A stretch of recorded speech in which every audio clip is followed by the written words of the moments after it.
লোকসভা নির্বাচন ভোটের দামামা বেজে গেছে। বহরমপুর লোকসভা কেন্দ্রে তৃণমূল কংগ্রেসের প্রার্থী হয়েছেন ইউসুফ পাঠান। আজ বৃহস্পতিবার 11টার সময় বড়ুয়া ব্লক কি কুমারাই গ্রামে পৌঁছায় ইউসুফ পাঠানের গাড়ির প্রার্থী হুডখোলা গাড়িতে। উপস্থিত ছিলেন ইউসুফ পাঠান, বড়ুয়া ব্লকের উত্তরের সভাপতি গোলাম মুর্শিদ জজ, বড়ুয়া ব্লকের সভাধিপতি সুলতানা খাতুন। কুমরাই গ্রামের পথসভা করেছিলেন ইউসুফ পাঠান।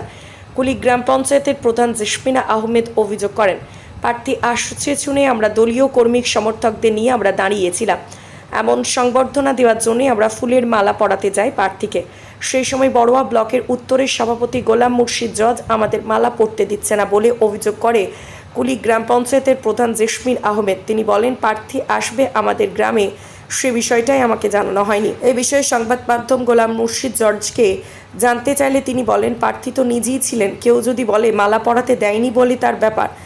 কোনো প্রধানকে, কোনো এমএলএকে, চেয়ারম্যানকে জানাবে, সেটা দলের ব্যাপার। লিগেল লাইনে যেখানে জানানোর সেখানে আমরা জানিয়েছি। সে যদি জেনেও না জেনে থাকে সেটা আমাদের কিছু করার নেই। এই নিয়ে বড়ুয়া বারবার খবরের শিরোনামে উঠে এসেছে। লোকসভা নির্বাচনের আগে বড়ুয়া আবার খবরের শিরোনামে। কে কি বললো শুনুন আমাদের পর্দায়। তার কথা ছিল আমাদেরকে জানায়নি। আমি কুলি গ্রাম পঞ্চায়েতের প্রধান, আমাদের যে ব্লক সভাপতি জজ সাহেব, উনি আমাদেরকে মালা পরাতে দিচ্ছিলেন না। এই নিয়ে একটু গাড়ি আটকে দিয়েছিল ওখানটায়। আপনি তো দলের প্রধান, আপনাকে জানানো হয়নি? না, আমাদেরকে ওটা করতে দেবে না। দাদা বলছিল ওখানে গাড়ি দাঁড়ানো যাবে না, ওখান থেকে বেরিয়ে চলে আসছিল। তাহলে আপনারা কি ভোট প্রচার করেন না? হ্যাঁ, আমরা কেন করবো না, আমরা দলের প্রচার করছি তো। তাহলে গ্রামের মধ্যে কি গোষ্ঠীদ্বন্দ্ব?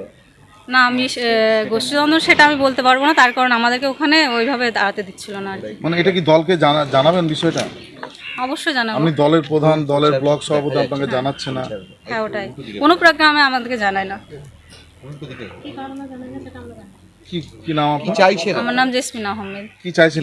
আমি তো দলকে যে সিদ্ধান্তটা নেবে সেটাই আমি গ্রহণ করবো আর কি। প্রার্থীর সামনেই যে ব্লক সভাপতির সঙ্গে আপনি ওই দলেরই প্রধান নির্বাচিত হয়েছেন, যে এই যে বাকবিতণ্ডার সৃষ্টি হলো, কিভাবে দেখছেন বিষয়টা?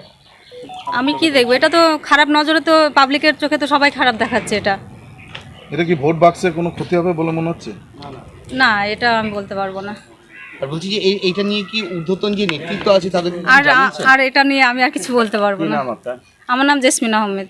সবাই আছেন, সাংবাদিকরা আছে, মিডিয়া আছে, আরও অনেক সোশ্যাল মিডিয়া আছে, তারা তো দেখলেন যে মালা পড়াতে দিয়েছে কি না দিয়েছে, তার সঙ্গে আমার ঝগড়া হয়েছে না বকাবকি হয়েছে, আপনারা নিজের চোখে দেখেছেন তো। হ্যাঁ, কেউ যদি বলে মালা পড়াতে দেয়নি সেটা তার ব্যাপার, ওখানে আমার কি আছে?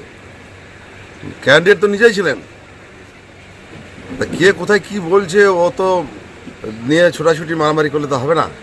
ওনার অভিযোগ উনি যে গ্রাম পঞ্চায়েতের প্রধান, কুলি গ্রাম পঞ্চায়েত, সেই এলাকায় আমরা প্রচারে গিয়েছিলেন এবং কোনো রকম কিছু জানাননি, তাদের কিছু জানানো হয়নি প্রধানকে। ওটা দল তার উত্তর দেবে যে কোন প্রধানকে, কোন এমএলএকে, কোন চেয়ারম্যানকে জানাবে কি না জানাবে, সেটা দলের ব্যাপার। দল সিদ্ধান্ত নিচ্ছে, দল ভাববে।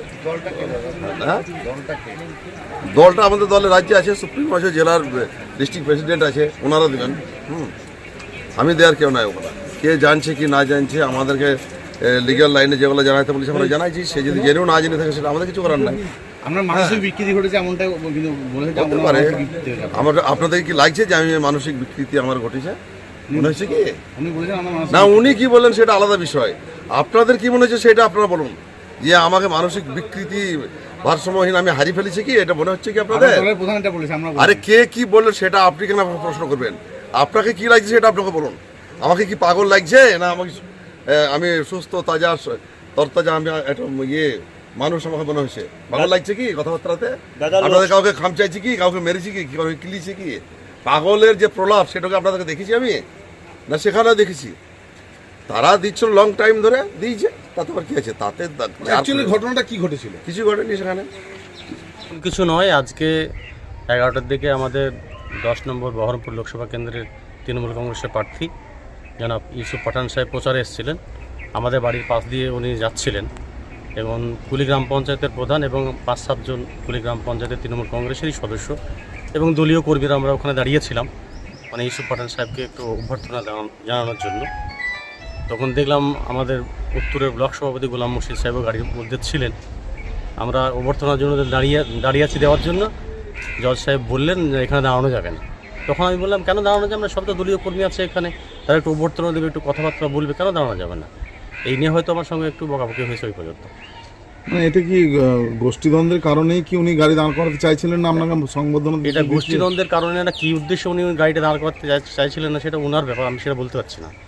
দলের গ্রাম পঞ্চায়েতের প্রধান আপনিও, কিন্তু আপনার গ্রামে যে দলের প্রার্থী যাচ্ছে আপনি সংবর্ধনা দিচ্ছেন, তাতে বাধা কেন দেবে দল? সে তো দলেরই ব্লক না, সভাপতি। সে দলের ব্লক সভাপতি কেন বাধা দিচ্ছে সে তাকে জিজ্ঞেস করলেই পাবেন। আচ্ছা, এই ইফেক্ট কি ভোটে পড়বে, ভোটের বাক্সে পড়বে? এখানে ভোট বাক্সে পড়বে কিনা সেটা জানি না, পড়বে বলে আমার মনে হয় না, কিন্তু ওনার বিকৃত মস্তিষ্কের কারণ মনে হয় এটা, আমার সম্ভবত মস্তিষ্কটা বিকৃত হয়ে গেছে। দাদা, দলের যে প্রার্থী আছে, প্রার্থীর সামনেই যে এখানে একটা কোন্দলের সৃষ্টি হলো একই দলের কর্মীদের মধ্যে, কিভাবে দেখছেন আপনি?